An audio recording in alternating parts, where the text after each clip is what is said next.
the Surly front rack. Did I install this thing right? I guess the bigger question is there a wrong way to install the Surly front rack?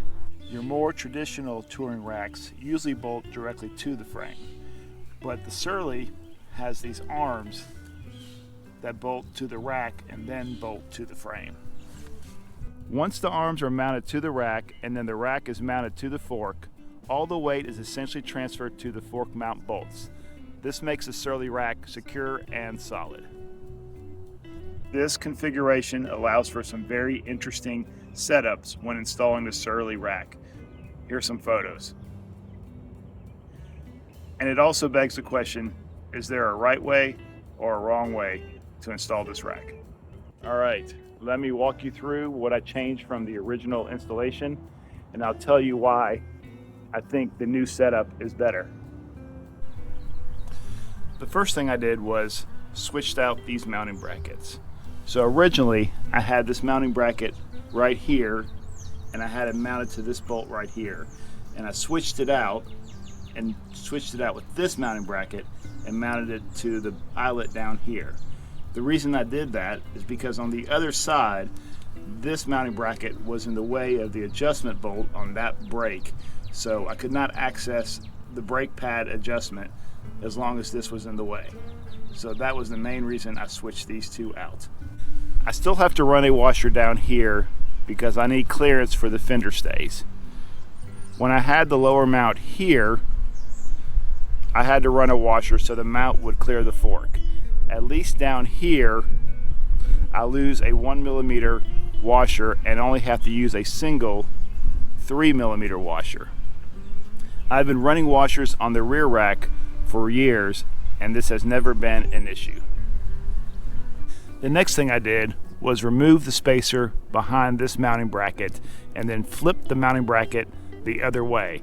Apparently you can mount this either way you want. You can mount it down like this or up like that. Removing the washer between the fork and this mount still left me enough room between the fork and the rack where the fork and the rack were not rubbing up against each other. If you haven't noticed, I record all these videos as I'm commuting to work. That's one reason why they look like they're kind of piecemealed together. But that being said, let me finish this one up and we'll talk about why I made the changes that I made. All right, so there are several reasons I made these changes. One, I wanted the rack to be closer to the fork, and when I had the mount down here, instead of having it here, when I had it right here, it pushed the rack out. And now that I've moved the mounting bracket down here, it actually brought the rack closer to the fork. I flipped this over because I think it looks better this way. Like I said before, you can mount it either way. I was also able to remove the washer like I mentioned earlier, and this put the mount closer to the fork, which is always better. So the fewer washers on a rack, the better. Going back down to this lower mount, like I mentioned earlier as well, one of the benefits was that since I moved that mounting bracket, I now have access to the disc brake adjustment bolt. When I had the mount here, it completely covered that and was going to make it very difficult to move those brake pads in and out if I needed to.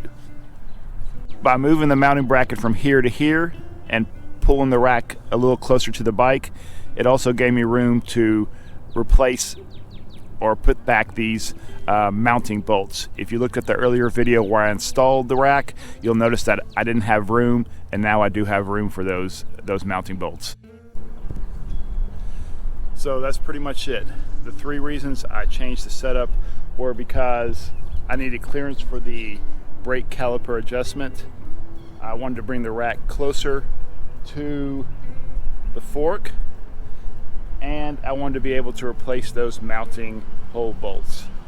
Thanks for watching. If you appreciate the content, please subscribe, please give me a thumbs up. After this video, I'm going to review the Surly TV tray. I'll throw a photo right here. And then after that, probably do an installation video on that one as well as we move along.